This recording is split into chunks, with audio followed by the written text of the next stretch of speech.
Le peuple américain vient de se prononcer. Il a élu Donald Trump président des États-Unis. Je le félicite comme il est naturel entre deux chefs d'État démocratiques. J'ai une pensée pour Hillary Clinton, avec laquelle j'ai eu à travailler durant la présidence Obama. Cette élection américaine ouvre une période d'incertitude. Je dois l'aborder avec lucidité et clarté. Les États-Unis constituent un partenaire de tout premier plan pour la France.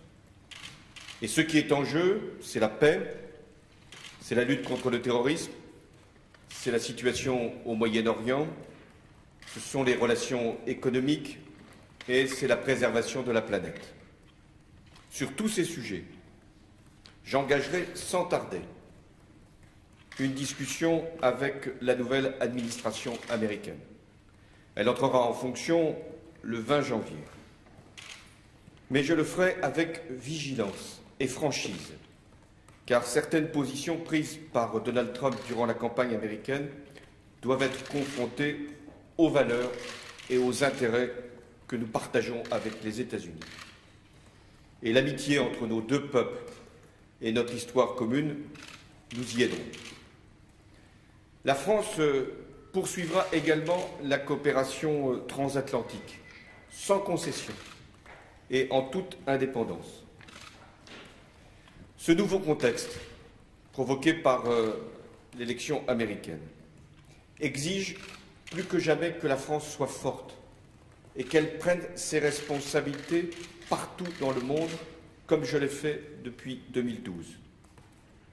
Ce contexte appelle également à une Europe unie et également capable de s'exprimer et de porter une politique partout où ses intérêts ou ses valeurs sont en cause. Je pense à la liberté, à la dignité, à la cohésion sociale, à la lutte contre la pauvreté. Enfin, des leçons sont forcément tirées de tout scrutin. Une élection américaine va bien au-delà des seuls États-Unis. Et cette élection vient après d'autres scrutins. Nous devons regarder en face cette situation et, là encore, prendre conscience des inquiétudes qui sont provoquées par les désordres du monde, dans tous les peuples, y compris le peuple américain, première puissance du monde. Alors, nous devons trouver les réponses. Elles sont en nous et elles doivent justement être capables de dépasser les peurs, mais aussi de respecter les principes qui nous fondent, la démocratie et le modèle social. Plus que jamais, cette élection nous conduit à prendre les responsabilités qui doivent être les nôtres, celle de la France, et l'Europe étant l'instrument, le cadre même de ce que nous avons à faire, la France d'abord, la France en toute indépendance et l'Europe avec elle. Merci.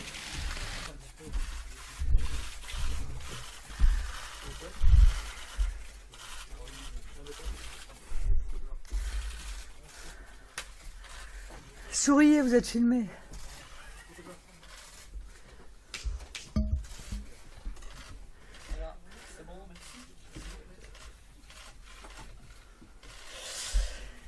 Les Américains ont voté. Ils ont refusé le statu quo.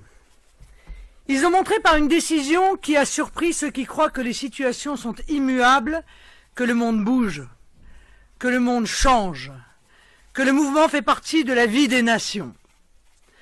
Ce qui s'est passé cette nuit n'est pas la fin du monde, c'est la fin d'un monde.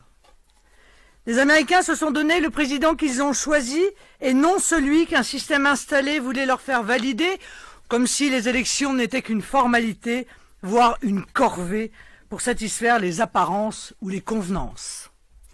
En cela, la décision du peuple américain doit s'interpréter comme la victoire de la liberté d'un peuple souverain, la liberté de citoyens qui ont su s'affranchir d'une campagne où le dénigrement et la peur, où l'infantilisation et la condescendance furent autant de tentatives finalement infructueuses de conditionnement de l'opinion.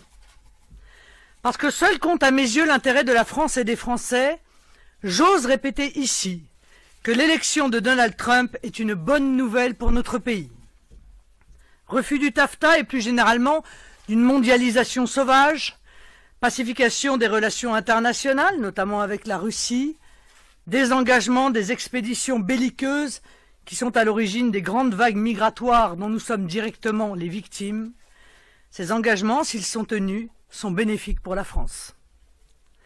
D'une manière générale, et la classe politique française devrait s'en souvenir, on gagne toujours à fonder sa vision sur le respect des autres peuples et le refus des ingérences moralisatrices. Dans une démocratie, dans tous les pays, c'est le peuple et lui seul qui décide. C'est lui et lui seul qui donne la légitimité. Ici et ailleurs, il n'est pas de gouvernement digne, pas de gouvernement authentiquement légitime qui ne gouverne pas pour le peuple et au nom du peuple. Les élites politiques et médiatiques lourdement sanctionnées ce matin ne peuvent plus l'ignorer. Le référendum français en 2005, le référendum grec en 2015, les récents succès électoraux des patriotes dans différents pays d'Europe, le vote massif des Britanniques en faveur du Brexit, bien sûr, et maintenant l'élection de Donald Trump, ce sont autant de choix démocratiques qui enterrent l'ordre ancien et autant de pierres qui construisent le monde de demain. La défense d'intérêts catégoriels, la soumission à des puissances d'argent insensées et dévastatrices, l'abdication devant les dictatures islamistes sont des choix qui isolent chaque jour un peu plus ceux qui, ici ou ailleurs, persistent à les défendre. Ce matin, le peuple américain vient donc confirmer ce grand mouvement du monde qui voit le retour des peuples libres dans le concert mondial.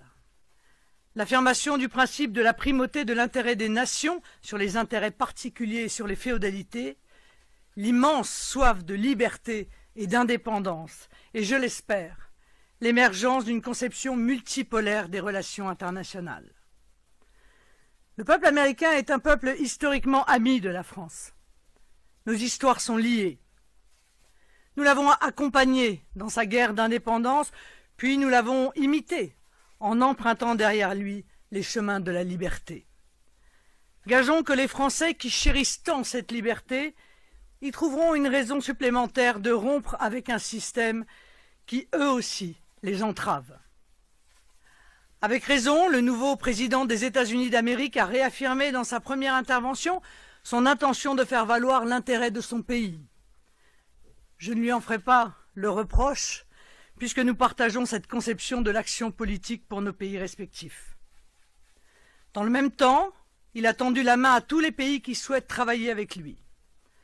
Dans le cadre de relations fondées sur le respect de nos souverainetés et de nos intérêts nationaux, cette main tendue est un geste dont nous devons prendre en compte la portée.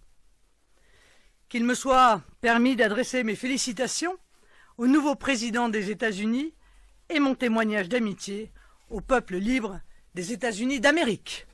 Je vous remercie.